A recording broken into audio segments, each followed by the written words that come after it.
Alright, so that wraps up chapter 2. In this chapter, we talked about what is BIS and how it's used for organizing infrastructure data. We looked at tools for accessing data inside an iModel. These tools include the Schema Explorer for exploring iModel schemas and the iModel console for writing queries against an iModel. And then we actually wrote a BIS query to list smart devices inside our house model.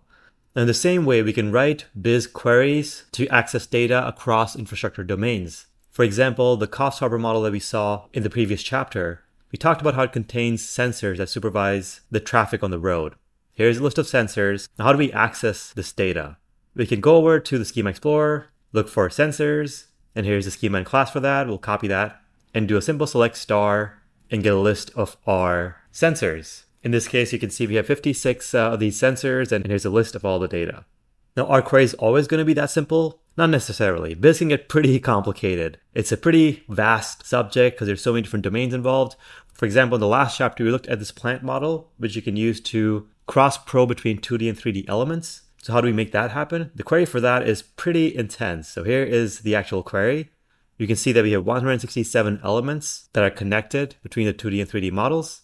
Now, this query actually is pretty straightforward once you understand the idea behind it, and it makes for a really nice case study to understand BIS even better.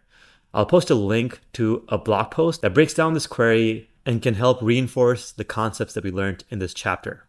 So that wraps up iModel data.